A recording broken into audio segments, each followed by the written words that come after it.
Students, good morning. This is your R.K. Mishra sir from Raval International School. Previous lecture में आपने देखा होगा कि हमने 1, 2, 3 और उसके बाद हमने टॉपिक कवर किया था 4, 5, ठीक है, जिसमें हमने सुपरपोजिशन प्रिंसिपल, जो इसके जस्ट पहले वाला लेक्चर है, ठीक है, उसमें हमने कवर किया था सुपरपोजिशन प्रिंसिपल। फिर हमने कवर किया था इलेक्ट्रिक लाइन ऑफ फोर्स, जिसमें हमने 4 केस देखे थे। पहला ड्यू टू पॉइंट चार्ज, दूसरा ड्यू टू डाइपोल, डाइपोल मतलब इक्वल एंड अपोजिट चार्ज, तीसरा इक्वल एंड लाइक चार्जेस और इसमें भी अनलाइक भी हमने देखा था, और चौथा ड्यू टू यूनिफॉर्म फील्ड। ठीक, आज हम इस वीडियो लेक्चर में हम कवर करेंगे टोटल 5 टॉपिक। ये लेक्चर थोड़ा सा लंबा बन सकता है, तो आपको क्या करना है, कॉपी पेन लेके स्टार्ट करिए, और जहाँ पर मैं कहूँ कि इसे नोट करना वहाँ पॉज करके नोट कर लीजिए फेयर कॉपी में। तो आज हम करेंगे बच्चों properties of electric field line of force, जो कि बहुत ही इंपॉर्टेंट है, 100% यहाँ से क्वेश्चन बनता है। सेकेंड हम करेंगे इलेक्ट्रिक डाइपोल, थर्ड करेंगे हम electric field intensity due to electric dipole, fourth torque, और तीसरा नेक्स्ट वर्क डन। मैं ट्राई करूंगा कि आज 6, 7, 8, 9, 10 यानी ये सारे टॉपिक कवर हो जाए इसी लेक्चर में। अगर नहीं हो पाता है तो हम हो सकता है कि कुछ टॉपिक है, जैसे जो लास्ट के 2 टॉपिक हैं, इसे हम नेक्स्ट लेक्चर में कवर करें।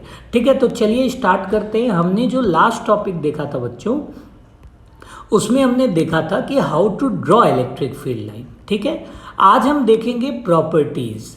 तो चलिए स्टार्ट करते हैं। देखो, ये प्रॉपर्टीज आपको लाइन बाय लाइन नोट करनी है कॉपी में, और ये डायरेक्ट एज अ क्वेश्चन भी पूछा जाएगा, और आपको ये टॉपिक पढ़ने के बाद आप एनसीईआरटी के क्वेश्चंस भी लगा सकते हो थियरी बेस्ड, क्योंकि यहाँ से बहुत सारे क्वेश्चन वहाँ पर हैं। अब जैसे पहला अगर हम देखें what is the first property, तो इलेक्ट्रिक लाइन ऑफ फोर्स एक इमेजिनरी लाइन है, दो फिजिकली एग्जिस्ट नहीं करता बट हम मान के चलते हैं। तो ये आपको याद रखना, अगर पूछा जाए इलेक्ट्रिक फील्ड लाइन रियल है या इमेजिनरी, तो आपको आंसर देना है इमेजिनरी। सेकेंड पॉइंट देखिए, unit positive charge placed in field tends to follow a path along the field line if it is free to do so. यानी अगर मैं कोई एक यूनिट पॉजिटिव चार्ज को इलेक्ट्रिक फील्ड में रख दूं, तो वो क्या करेगा, वो फील्ड लाइन के अलॉन्ग मूव करने की कोशिश करेगा। ये भी बहुत इंपॉर्टेंट पॉइंट है। ठीक है, थर्ड पॉइंट है हमारे पास, electric line of force emanate from positive charge and terminate on negative charge. ये आपको याद रखना है कि जो इलेक्ट्रिक लाइन ऑफ फोर्स है, यानी इलेक्ट्रिक फील्ड लाइन, ये हमेशा पॉजिटिव चार्ज से इमर्ज करता है और नेगेटिव चार्ज पे जाके एंड हो जाता है। ठीक है, नेक्स्ट पॉइंट बहुत बार पूछा गया है सीबीएसई के अंदर कि टेंजेंट अगर हम ड्रॉ करें तो वो क्या बताता है। तो डेफिनेशन में भी हमने क्लियर किया था कि अगर आपने टेंजेंट ड्रॉ किया, किसी भी कर्व्ड हो या स्ट्रेट इलेक्ट्रिक फील्ड लाइन हो, तो जो टेंजेंट वाली लाइन है वो क्या बताएगी, वो डायरेक्शन ऑफ इलेक्ट्रिक फील्ड बताएगी। ठीक है, नेक्स्ट पॉइंट पे चलते हैं। Fifth point, 2 electric field line बच्चों कभी भी क्रॉस नहीं कर सकती। देखो क्यों नहीं कर सकती है, अगर 2 इलेक्ट्रिक फील्ड लाइन क्रॉस करती है एक पॉइंट पे, इसका मतलब कि वहां पर 2 टेंजेंट ड्रॉ किया जा सकता है, और 2 टेंजेंट का मतलब 2 इलेक्ट्रिक फील्ड, जो कि पॉसिबल नहीं है। ये आपको माइंड में रखना है, एक रीजन में एक ही इलेक्ट्रिक फील्ड होगा। ठीक है, अब आप कहोगे सर अगर एक से ज़्यादा चार्ज है तो भी बेटा जो फील्ड है वो वेक्टर क्वांटिटी है, तो नेट फील्ड ही लगेगा, यानी एक रीजन में एक ही फील्ड लगेगा। और अगर 2 आपके मान लीजिए, देखिए यहाँ दिखाया गया है कि 2 इलेक्ट्रिक फील्ड लाइन अगर क्रॉस करते हैं तो 2 टेंजेंट ड्रॉ कर सकते हैं, और 2 टेंजेंट का मतलब 2 फील्ड, जो कि पॉसिबल नहीं है।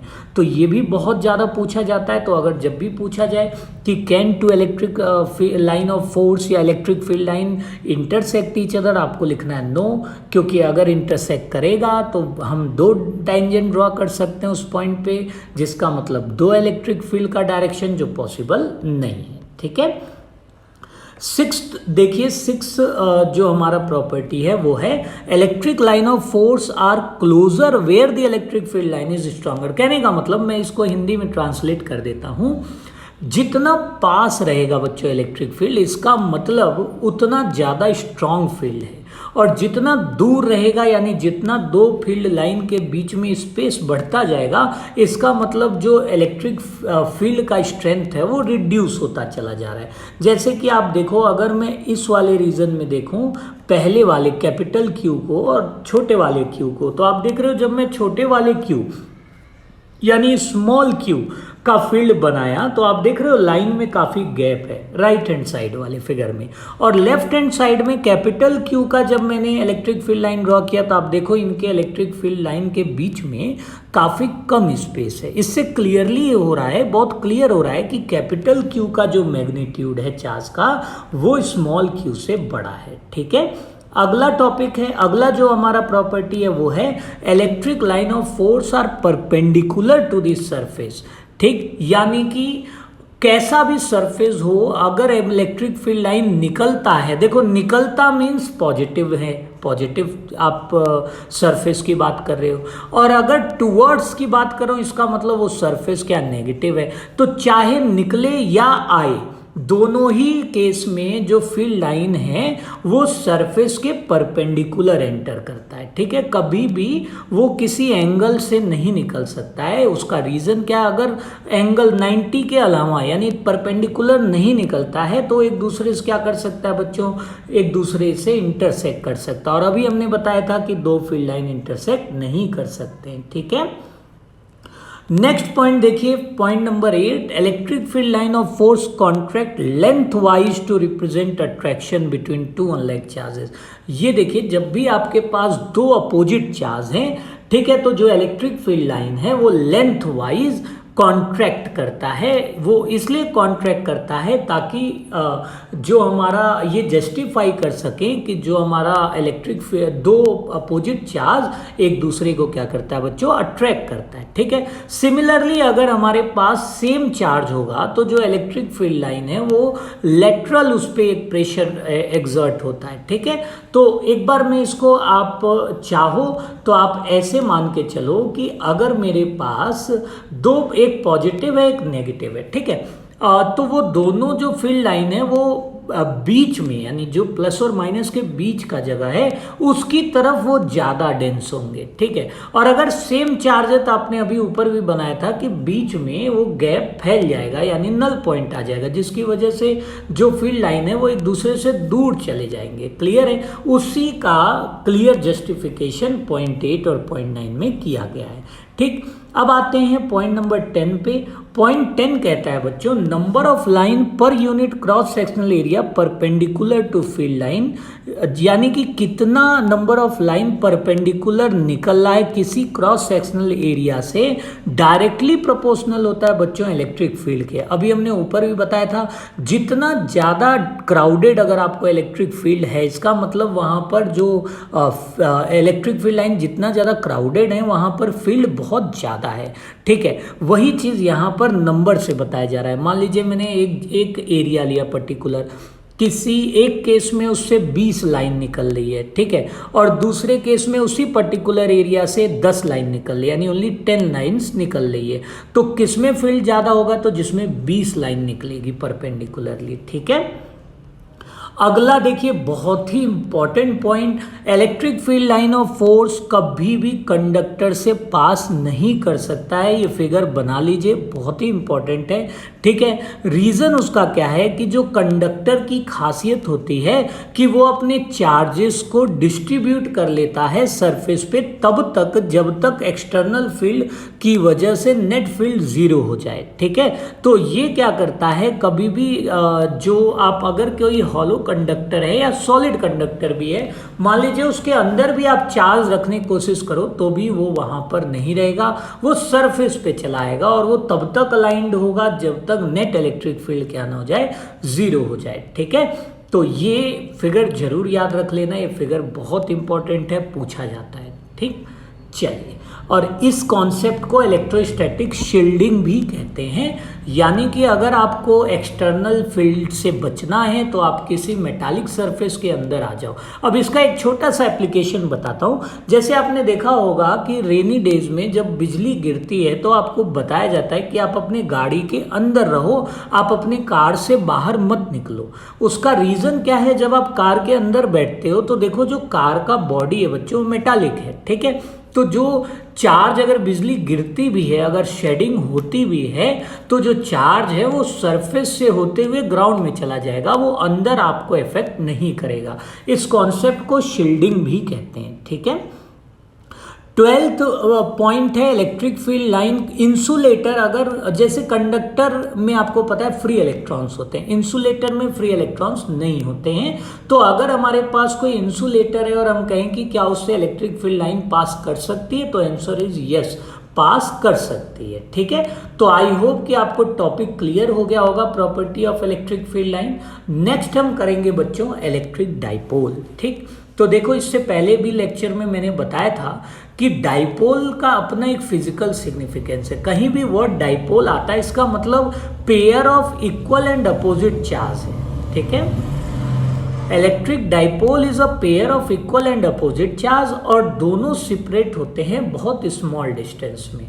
जैसे कि आप देखो यहाँ पर देखो एक डाइपोल दिखाई दे रहा है, एक पॉजिटिव चार्ज है Q और एक इक्वल मैग्नीट्यूड का नेगेटिव चार्ज है और इनके बीच का हमने सेपरेशन 2L लिया। देखो मैं बता दूं 2L क्यों लिया जाता है, क्योंकि डाइपोल की एक खासियत है बच्चों, इसके जितने कैलकुलेशन किए जाते हैं ना वो सेंटर से किए जाते हैं। और जब हम सेंटर से कैलकुलेशन करते हैं, मान लो मैं L ले लूँ तो वो हमारा L/2 हो जाता है डिस्टेंस सेंटर से, तो थोड़ा वो कॉम्प्लेक्स हो जाता है। तो उस कॉम्प्लेक्सिटी से बचने के लिए हम डिस्टेंस क्या लेते हैं 2L, ताकि सेंटर से लेफ्ट हैंड साइड में L ले लें और राइट हैंड साइड में L ले लें, ठीक है।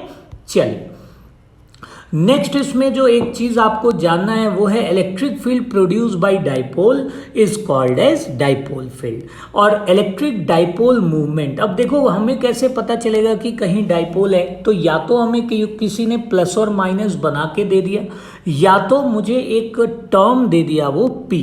What is P vector? तो P वेक्टर देखिए, P वेक्टर को डाइपोल मूवमेंट कहते हैं और उसको हम वो एक वेक्टर क्वांटिटी आप देख रहे होगे P वेक्टर, और इसका जो मैग्नीट्यूड होता है वो होता है product of charge and separation between charges में, यानी एक चार्ज का मैग्नीट्यूड और दो चार्ज के बीच में कितना सेपरेशन है उसके क्रॉस प्रोडक्ट के बराबर होता है। क्लियर हो रहा है? ठीक है, इसका हम आगे बहुत एप्लीकेशन है, इसीलिए एक्सप्रेशन आप अच्छे से लिख लीजिए, नोट कर लीजिए। नेक्स्ट चीज, the magnitude of electric dipole movement is the product of magnitude of either charge and distance between two charges. इस फॉर्मूले को अभी मैंने डिस्कस किया। और जो डायरेक्शन होता है बच्चों, अभी मैंने बोला कि जो डाइपोल मूवमेंट है ये क्या है, एक वेक्टर क्वांटिटी है, तो जो डायरेक्शन होगा इसका वो होगा नेगेटिव टू पॉजिटिव। अब देखो इलेक्ट्रिक फील्ड का डायरेक्शन किधर होता है, पॉजिटिव टू नेगेटिव, और इसका डायरेक्शन हम कहाँ से कहाँ बता रहे हैं, नेगेटिव टू पॉजिटिव चार्ज। इसका मतलब क्लियरली ये इलेक्ट्रिक फील्ड के अपोजिट इसका डायरेक्शन होता है, ठीक है। अब आता है आइडियल डाइपोल। तो आप देखो आगे डेरिवेशन में भी कई जगह यूज होगा बच्चों आइडियल डाइपोल।